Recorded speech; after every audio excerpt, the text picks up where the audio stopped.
Hey everyone, this is Charlie Lofton, the lead pastor at the Grove Church, and thank you for joining us in our Cultivate podcast, where we kind of look at some different issues with the Bible and try to answer tough questions. We've been working our way through theology. We've been kind of learning some Bible study methods, talking about different Bible verses that get used out of context or whatever. But for the next several episodes, we're going to start a new little mini-series. And what I want to be able to do over the next several episodes is to help us be able to frame the Bible in its historical context.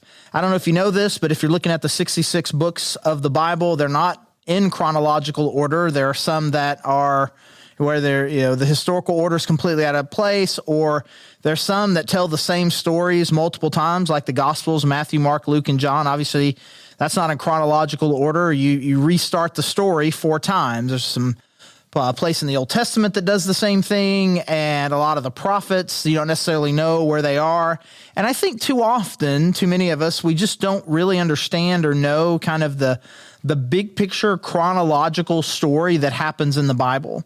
And so then, especially when we are reading the Old Testament, or maybe we're reading something in the New Testament that references a time period in the Old Testament, we don't really know where it fits in the big picture, and and because of that, because of not really understanding the context or just kind of the thread of the story of the Bible, it really becomes a hindrance in our personal understanding, our personal Bible study, and can just become a real hindrance in us really appreciating what's really happening in a lot of these stories.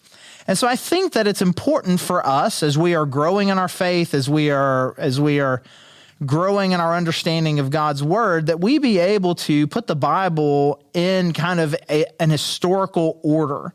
And for us to be able to understand kind of who the main characters were. We recognize, we hear these names and we know them: Moses, Abraham, Noah, maybe Elijah, King David.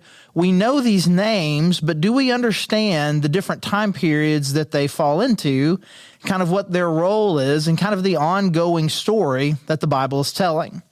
And so there are a lot of different tools out there, a lot of different types of breakdowns that people use to kind of help try to put the Bible, try to frame it a little bit for us. There are a lot of them out there, and I recommend plenty of them. But what we're going to do today is based on one that I heard, it was probably 26, 27 years ago. It was when I was on staff with a college ministry, and we actually came up here. I was living in Conway. We came up here to Northwest Arkansas to meet with Dr. Robert Cupp, who was the lead pastor or the directional leader, teaching pastor at Fellowship Northwest Arkansas. And he had developed a curriculum that is still in use today in a lot of different ways at Fellowship Northwest Arkansas, and a lot of churches are using it. And it's called the Panorama of the Bible. And in the panorama of the Bible, we have 12 different sections that help us kind of progress chronologically through the Bible. And so what we're going to do, again, for the next 12 episodes, is we're going to work our way through these 12 different sections. We're going to talk about the main Bible stories that come from these, the main characters that come from these. On the times that we have time, maybe kind of address some of the challenging questions that come. What sections of the Bible are we talking about here? And so we're going to work our way. And so hopefully after 12 weeks, you continue to come back. I encourage you to keep coming back over the next 12 weeks and continue to listen to these episodes. And hopefully over the 12 weeks, we'll have just a better grasp of the big picture story of the Bible. So we've got these 12 sections, and the first one that we're going to be looking at today is called the Prologue. Prologue's fancy literature term. Basically, it's kind of the intro. If you are a Star Wars fan, maybe just think of it as kind of the opening crawl to the entire story. Like you're entering into a universe, you're entering into a world, you're entering into a story. You're like, what is going on here? Who are the main players? What's the idea? What's the conflict? And, maybe a different movie, a different TV show or whatever will have a narrator. Again, mostly joking. You got Star Wars always be this text that scrolls, that kind of places where you are in a context. And so in the Bible, Genesis chapter 1 through 11, Genesis 1 through 11 acts as kind of a prologue for the big picture story. kind of the main conflict, the main issues, the main people of the Old Testament, the Jewish people, they don't really exist yet. And so when we get to Abraham, which will be in the next section, which kind of sets the history, the beginning point of the history of the Jewish people, which is, the rest of the Old Testament, that happens in Genesis chapter 12 is when we meet him. This essentially is kind of setting the stage for all of that, of what is the big idea here? What is the conflict that's going on here? What is this big, long 66 books, into one book? What is the story here? Who are the main characters? What is the conflict? And so we see from the very beginning, Genesis chapter 1, verse 1, we get an immediate intro into who the main character is. In the beginning, God. That's where Genesis starts. It's where the Bible starts. It's the big picture. He's the number one main character of this book. In the beginning, God, before there was anything else, before there was any Jewish nation, before there were any people, before there was anything, in the very beginning, God. In the beginning, God created the heavens and the earth. And so we establish here from the very beginning, in the first verse of Genesis chapter 1, that the main character, who this story really is about God. And we recognize from this very first verse that everything that, as we understand that the Bible is going to tell us about the world, it's going to tell us some history, it's going to talk to us about us and who we are, what we're supposed to do, that everything that we consider important and valuable and everything that is a part of this world is subjugated to God. It is part of his creation. In the beginning, before there was anything, there was God, and everything that you see and everything that you experience, he created. In the beginning, God. In the beginning, God created the heavens and the earth. And so as we work our way through these first 11 chapters, the stories that we are going to encounter, many of which I'm sure are familiar to us, is first, of course, the creation. In Genesis chapter 1, we have the story of creation. We have the story of him creating over 6 days. We see him creating light. We see him creating the earth. We hear him creating waters and the sky. We see these things in the first 3 days. And in the second 3 days, he fills these things with animals and plants and fish and birds and ultimately with people. And then on the seventh day, he rests. And then in Genesis chapter 2, we get another version of the creation story, not to say that they are somehow contradictory in any way, but just a different kind of a zoom in on when God created people. And we get introduced into Adam, the first person that God created, and then ultimately Eve, the second person that God created Eve for Adam. So we have the story of the creation of the first two people, Adam and Eve. And then immediately after that, in Genesis chapter 3, we have the story of the fall. We get the story with the snake, and the snake trying to get Eve to eat the apple, and Eve eats the apple, and then Adam eats it, and then sin comes into the world, and they immediately notice that they're naked, and they're embarrassed, and they're ashamed. They hide from God, and God comes in, punishes everybody. Then we go from there to the story of Cain and Abel, the first two sons of Adam and Eve. And we have in just the second generation of people on the earth, we have the world's first murder, where Cain kills his brother Abel. From there, we move into the very complex story of Noah and the flood that comes over the whole earth and God making the covenant with the rainbow. We'll come back to some of these. We're just kind of doing a fast overview here. The story of Noah that ends in a very weird way with him naked and drunk from a vineyard that he just planted. That's the part of the story that I don't care what Sunday school you went to growing up. Nobody's trying to talk about Noah being naked in his tent, drunk.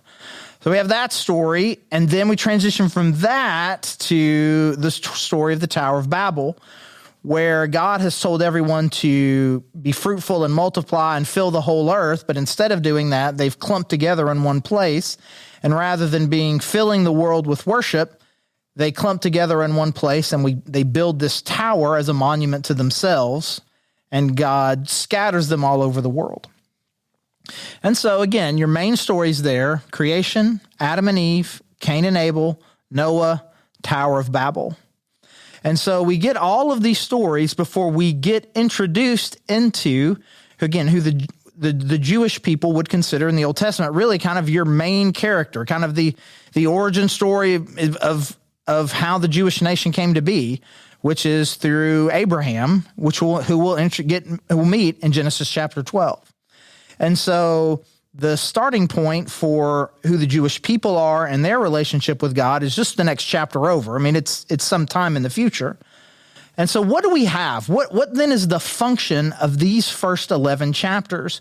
We've got all these stories and all of this time being put before we get to the Jewish people and the country that is started by God's calling and choosing of Abraham. So again, as I mentioned, what we have is a prologue, an intro. We learn first and foremost through these 11 chapters that the main character of this story is not Abraham, it's not King David, it's not the Jewish people at all. The main character of this story is God's story. And what we are learning about in these first 11 chapters is who God is.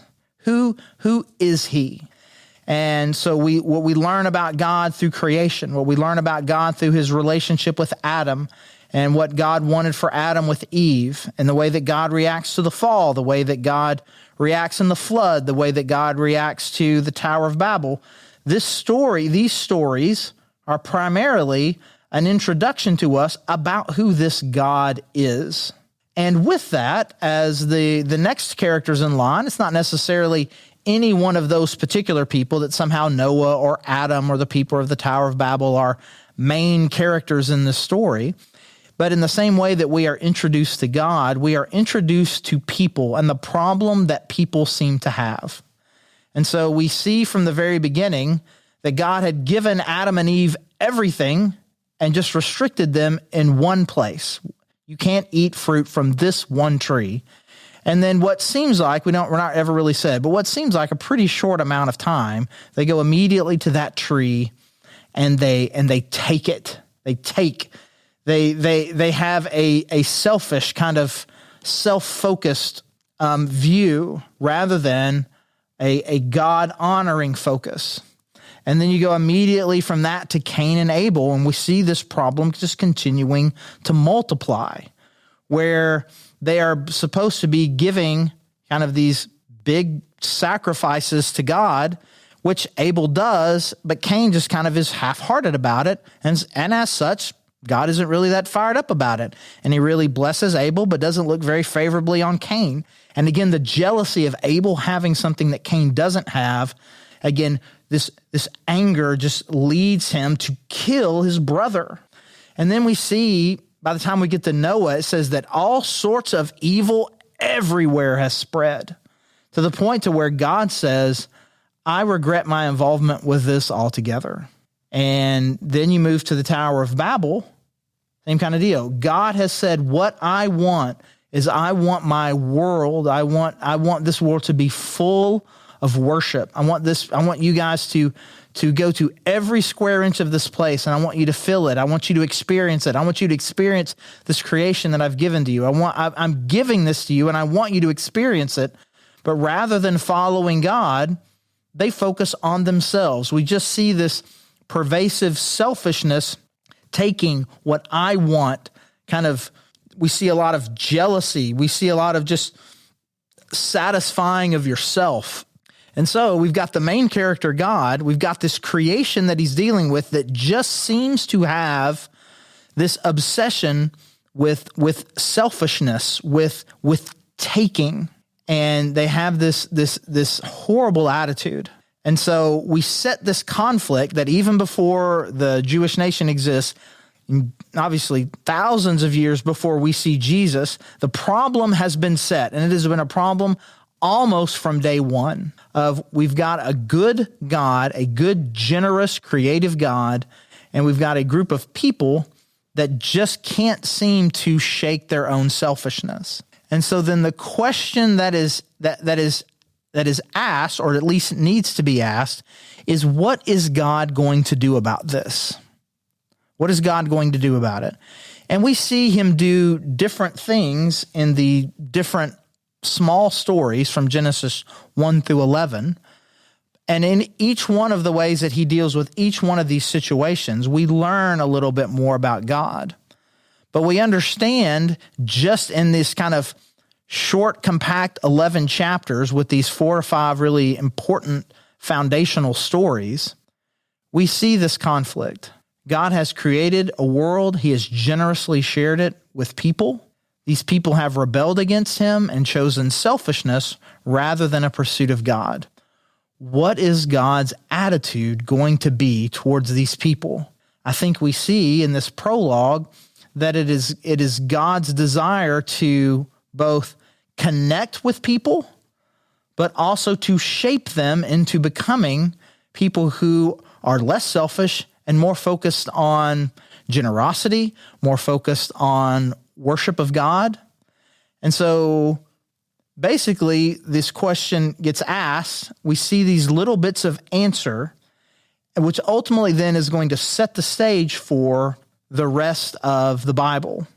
And we will see the introduction of Abraham and the covenant that he is going to make with this people in order to restore this group of people, in order to give them relationship with God, in order for them to be a blessing to the whole world, to see then what a connected relationship with God can look like, what the benefits are of that, which then obviously then sets the stage for Jesus several thousand years later, several books later, in Matthew, Mark, Luke, and John, the Son of God who comes down himself to reconcile the world. So we've got a world that is broken. We've got a people that are broken and a God that loves deeply, who is wanting to reconcile this world, to heal this world, to heal these people, and to bring them to himself. And we see that introed in Genesis 1 through 11. And so again, we get all these glimpses and this full picture of who God is and how he wants to respond to us in Genesis 1 through 11. We see the mercy of God, and they are in the fall, even though they are punished, we see this great mercy of God, that in him making the clothes for Adam and Eve, he casts them out of the garden. And so we see this blended picture of his kindness and his grace, and at the same time, his punishment. Then you move to the story of Cain and Abel. He's obviously very upset with Cain, and he is punished. But again, we see the kindness of God and not immediately inflicting this punishment of taking his life from him. And then you get to the story of Noah, where things get just a little bit weird, where suddenly his response is essentially to wipe out all of the world except for Noah and his family.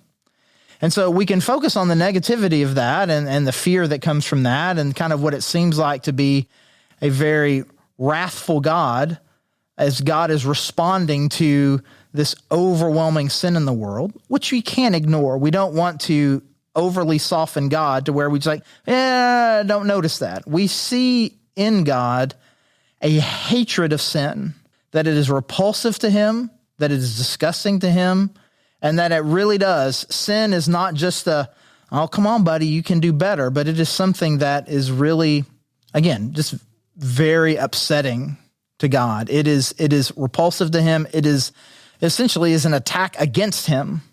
And we see his wrath come out in the story of Noah when he essentially wipes out all of the population except for Noah and his family.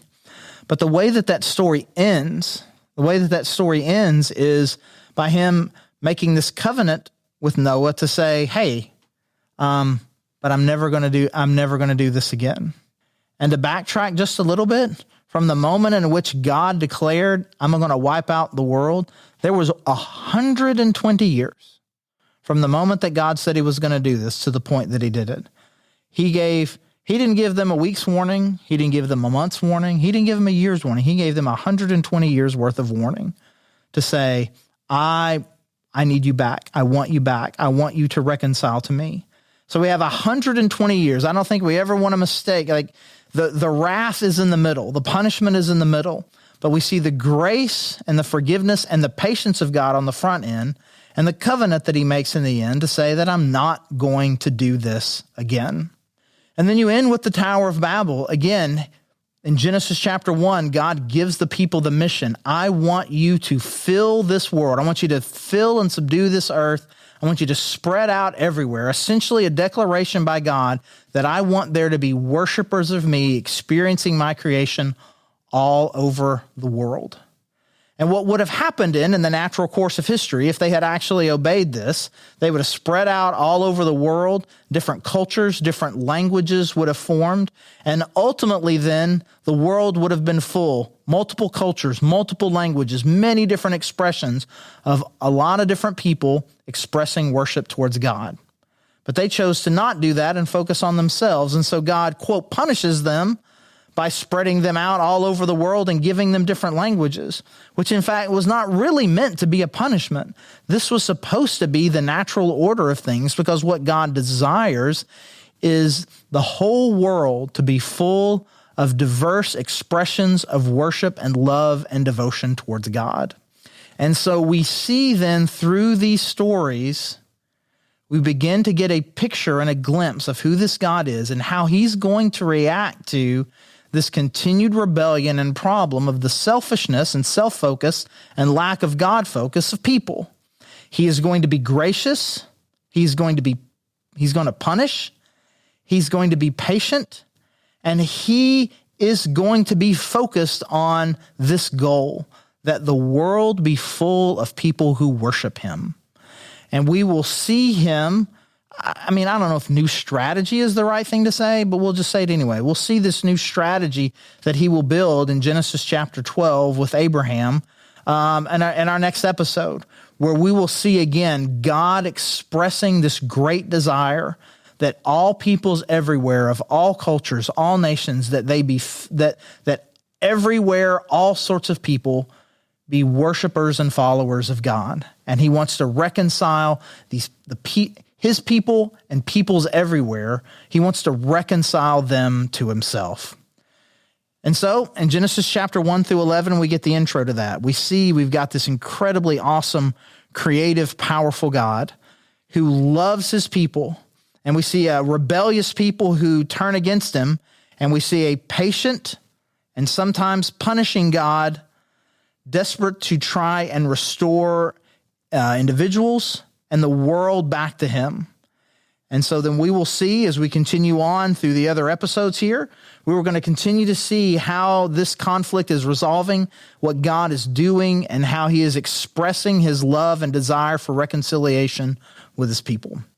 So again, I encourage you to come back. There's a great podcast that I know a lot of people at the Grove listen to called Bama, which basically takes Genesis 1 through 11. And I don't know, it's like 30, 40 episodes just going through that, because it's incredible. And we are just taking a really kind of a big picture view of all of this. We're going to work our way through the whole Bible in 12 episodes. And so again, there's some great resources out there, books, podcasts that can kind of help you with the details.